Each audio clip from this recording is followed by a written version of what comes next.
Olá, tudo bem? Conforme requisitado pelo professor Guilherme, já foram realizados os vídeos das unidades 6 e 7 da nossa matéria de estatística. Nesse momento, partiremos para as unidades 8 e 9, apresentando os conceitos de todos os conteúdos e fornecendo explicações de como nós podemos utilizar os conteúdos disponíveis no nosso dia a dia. Nosso primeiro conteúdo, vamos falar sobre a estimação de parâmetros, iniciando com o seu primeiro exemplo, conceito, que seria o estimador.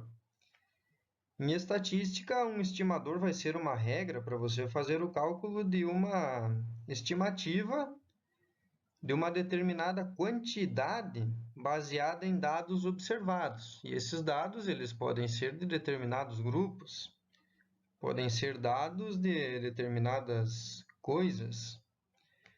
Assim, a regra e o seu resultado, que seria a estimativa, vão ser distinguidos.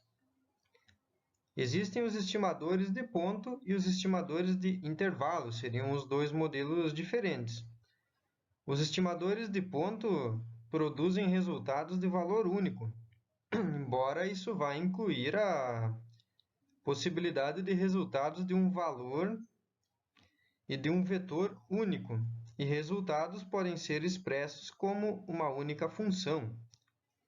Isso está em contraste, obviamente, com um estimador de intervalo, onde os resultados seriam uma gama de valores plausíveis ou determinados valores de uma determinada função, por exemplo.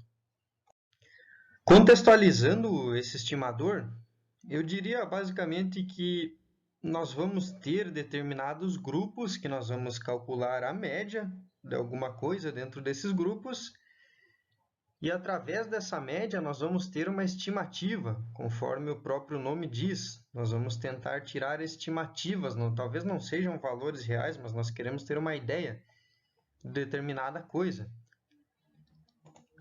Deixa eu dar um exemplo. Suponhamos que tenhamos três cidades diferentes. Então, podemos ter a cidade a cidade B e a cidade C.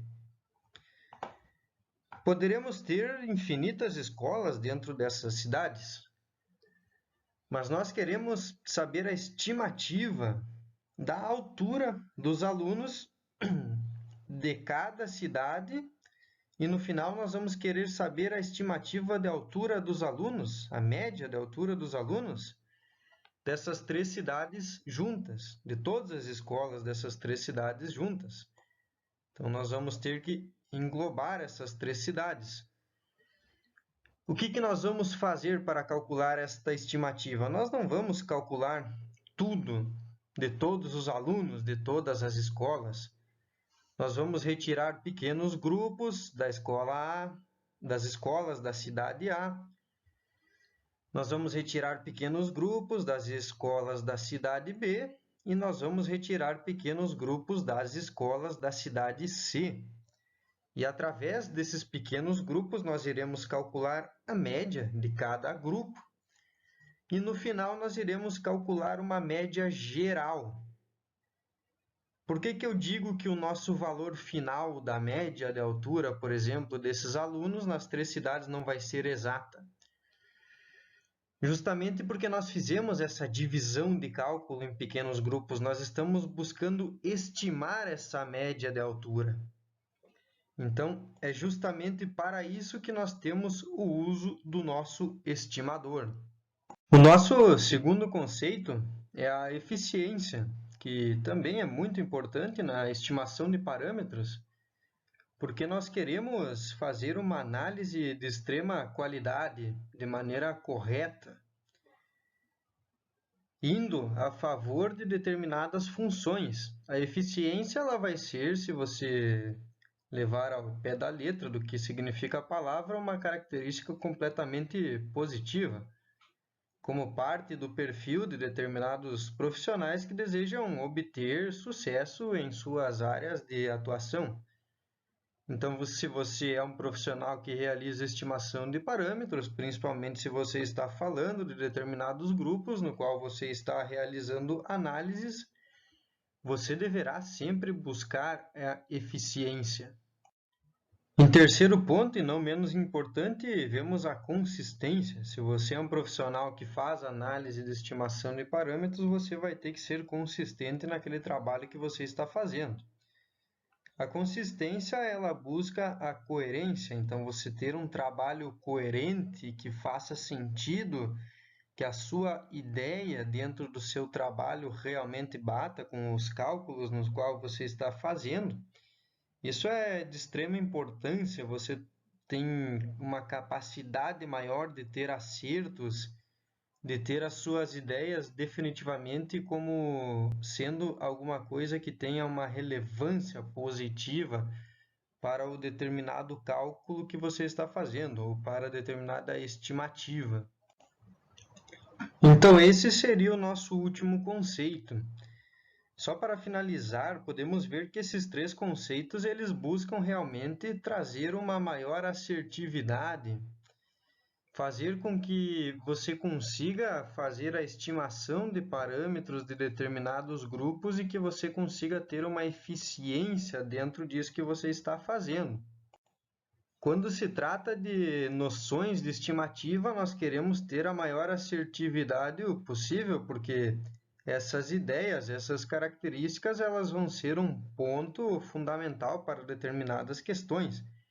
Principalmente se você quer fazer análises dentro de uma sociedade, pode ser análises de determinados pontos de uma cidade, de um estado, de um país, que vão entrar muitas vezes em dados oficiais. Então, a importância de você ter uma estimação de parâmetros com uma consistência muito boa, ela é gigantesca, é basicamente essencial para um profissional que trabalha com essa área. Nesse slide, iremos falar da estimação por ponto da média e variância, ou estimação pontual, como preferir chamar. Uma estimativa pontual de uma característica da população, de um grupo, é um único número que é baseada em dados amostrais. E ela vai representar um valor plausível da característica de interesse dentre esses dados. Vamos explicar que nós temos critérios para a estimação de parâmetros, critérios importantíssimos porque regulam muitas coisas dentro desse conteúdo. O primeiro deles seria a ausência de viés. Então, você vai fazer uma estimativa de parâmetros sem, por exemplo, colocar diretamente alguma ideologia na qual você acredita. A ideia aqui é realmente você fazer uma estimativa técnica, buscando fornecer o melhor, tirar o melhor possível dos dados de determinado grupo que você está estimando. Vamos para a ideia da estimação por ponto da variância. Eu vou fornecer um exemplo do que realmente seria essa ideia. Nós temos aqui um círculo representando a nossa população, né? A nossa população geral. Então, vamos botar aqui um P de população e temos um círculo aqui dentro representando a nossa amostra. Vamos colocar um A de amostra. Essa nossa amostra, na média, ela seria uma estimativa do que é a nossa população, certo? Na variância, nós também vamos utilizar essa amostra, só que nós vamos fazer uma estimativa da amostra para a população como um todo. Na verdade, a ideia de nós termos esta estimativa, ela é basicamente de eu estimar a nossa variância, só que estimar a variância a partir da nossa amostra para a população total. Então, a ideia aqui, na verdade, ela é bem simples.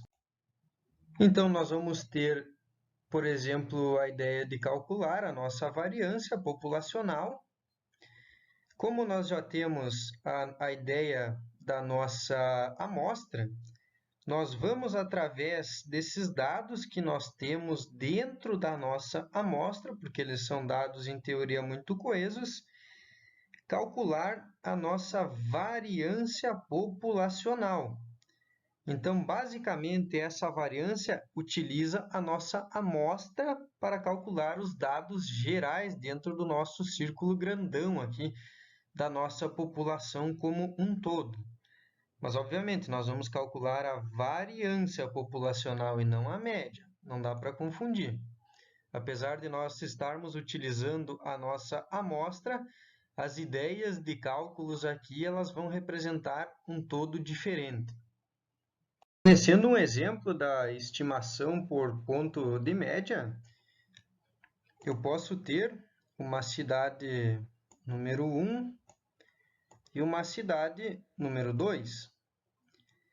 E nós queremos, por exemplo, ter uma estimativa da média de idade das pessoas dentro dessas duas cidades.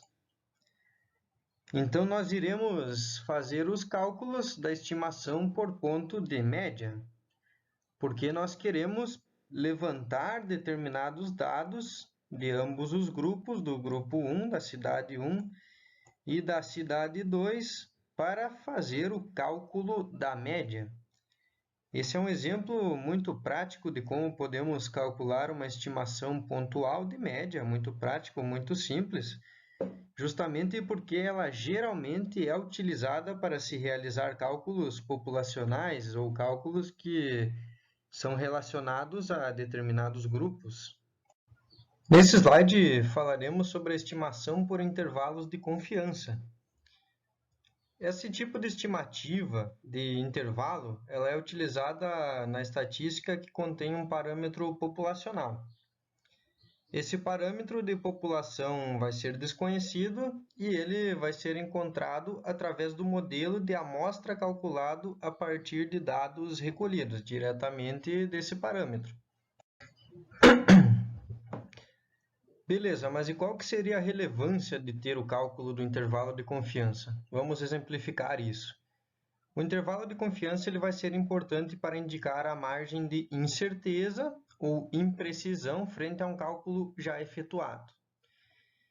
Se formos ver, esse cálculo ele usa a amostra do estudo para estimar o tamanho real do resultado na população de origem, a qual nós estamos calculando. O cálculo de um intervalo de confiança é uma estratégia que considera a amostragem de erro, então nós vamos definitivamente buscar o erro. A dimensão do resultado do seu estudo e seu intervalo de confiança vão caracterizar valores presumíveis para a população original.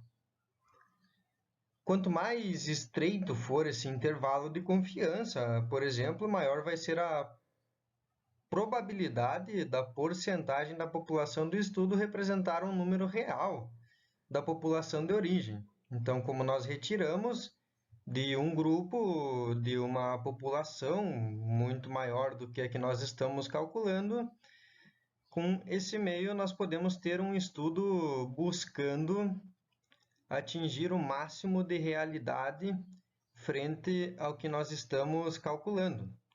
Dessa maneira, nós conseguimos dar uma maior certeza quanto ao resultado do objetivo do estudo que nós estamos fazendo.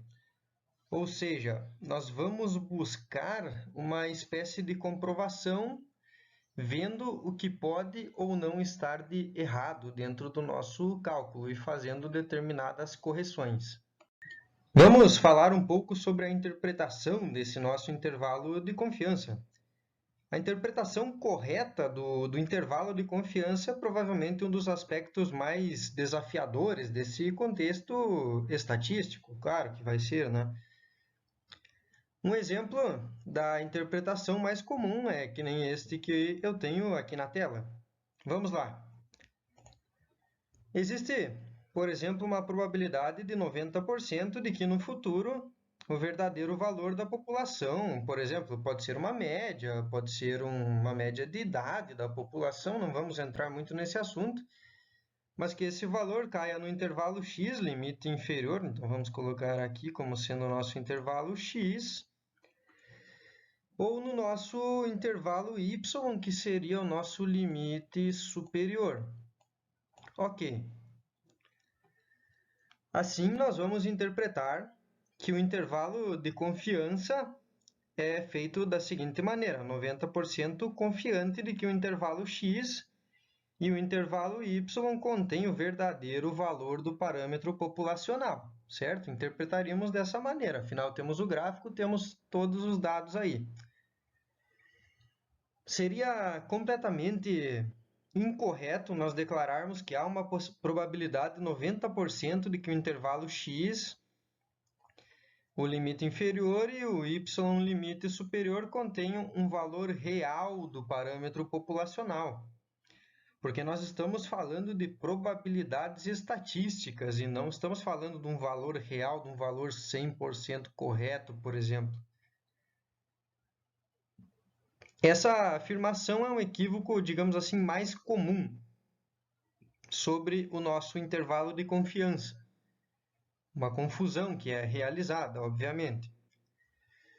Depois que o intervalo estatístico é calculado, ele pode conter apenas o parâmetro da população ou não. No entanto, esses intervalos eles vão poder variar entre as amostras, enquanto o parâmetro da população verdadeira sempre será o mesmo, independentemente da amostra que nós tivermos. Outra questão muito importante do teste de hipóteses é que ele não trabalha com amostragem. Mas por que ele não trabalha com isso? Não tem eficiência? Exatamente. Vamos citar um exemplo. Eu quero saber, por exemplo, a média de idade da população brasileira, aproximadamente 215 para 220 milhões de pessoas. Será que se eu tirar uma amostra dessas 220 milhões de pessoas, uma amostra ali de 10 mil pessoas, e calcular a média de idade dessas pessoas que estão dentro da amostra, eu vou ter um parâmetro para saber qual é a média de idade do país inteiro? Não. Então, por isso, os testes de hipóteses, eles não se baseiam nas amostras, porque eles necessitam, digamos assim, geralmente de uma escala um pouco maior. E a precisão que você tem que ter quando você está fazendo um cálculo em uma escala muito grande, como, por exemplo, a nível nacional, ela vai necessitar de uma assertividade e de uma quantidade muito maior de testes do que, por exemplo, apenas algumas amostragens. A hipótese também ela vai ser uma espécie de regra de decisão para aceitar ou rejeitar uma hipótese estatística com base nos elementos amostrais. Outra característica muito importante é que os testes de hipóteses eles sempre serão feitos buscando ter estatísticas sobre a população. Vamos para o nosso último conteúdo, que seria testes de hipóteses. Um teste de hipótese, ele basicamente é um procedimento estatístico que permite tornar uma decisão. Você pode aceitar ou rejeitar uma hipótese, por exemplo. Essa decisão ela vai ser tomada entre duas ou mais hipóteses, uma hipótese nula, uma hipótese alternativa, e você vai tomar essa decisão utilizando os dados observados de um determinado experimento que você está fazendo. Vamos falar sobre um teste de hipótese entre duas médias. Conforme o nome já diz, nós teremos duas médias diferentes para nós fazermos o cálculo. Eu já vou citar um exemplo, que eu acredito que seja melhor para explicar. Vamos fazer o seguinte, vamos considerar o seguinte problema. Um pesquisador está estudando o efeito da deficiência da vitamina E sobre o armazenamento de vitamina A em ratos. Ele quer saber se uma dieta deficiente em vitamina E altera a quantidade de vitamina A armazenada. Beleza, daí esse pesquisador ele vai lá e faz uma pergunta. O valor médio da vitamina A armazenada em ratos com dieta suficiente em vitamina E é igual ao valor médio da vitamina A armazenada em ratos com dieta normal? Então, essa seria a pergunta do pesquisador. Vamos ao exemplo. A gente tem que responder a pergunta e, para isso, o pesquisador vai lá e toma um grupo com 20 ratos e os divide aleatoriamente em grupos de 10. Então, ele vai lá e faz a divisão do primeiro grupo de ratos com 10 ratos e do segundo grupo de ratos com outros 10 ratos, totalizando os 20 ratos da experiência. Durante um certo tempo, um dos dois grupos é alimentado com uma dieta normal, né? Então, esse aqui pode ser alimentado com a dieta normal, e esse aqui com uma dieta deficiente em vitamina E. Depois disso, para finalizar, o pesquisador vai sacrificar os ratos dos dois grupos e vai medir a quantidade de vitamina A no fígado deles para ver se realmente essa dieta faz alguma diferença. Esse exemplo foi fornecido para fazer a explicação entre duas médias, justamente porque na mesa do pesquisador ele tinha dois conteúdos diferentes, os quais ele precisava pesquisar. Seria muito difícil se o pesquisador tivesse apenas um único grupo, se ele não fizesse a divisão entre dois grupos para fazer o experimento. Então, ele não chegaria a uma conclusão exata caso ele fizesse o experimento apenas em um grupo. Ele não teria como fazer a distribuição da vitamina entre os dois grupos. Então, a ideia de você fazer uma pesquisa em mais de um grupo é basicamente a ideia de você fazer a pesquisa entre duas médias.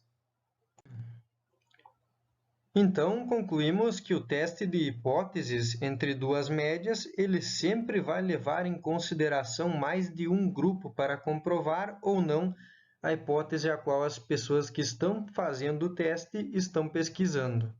Tendo em mente que eu consigo realizar esse experimento dos pássaros apenas com um grupo de pássaros, e eu não vou necessitar de um outro grupo para mim comprovar uma experiência, eu consigo logo concluir que este experimento é um experimento de apenas uma média. É óbvio que, assim, podemos levar este tipo de experimento para diversas outras questões que vão utilizar apenas um grupo. Mas creio que com esse exemplo tenha dado para entender certinho como funciona o experimento entre uma média. O teste entre uma média é bem mais simples do que o teste para duas médias.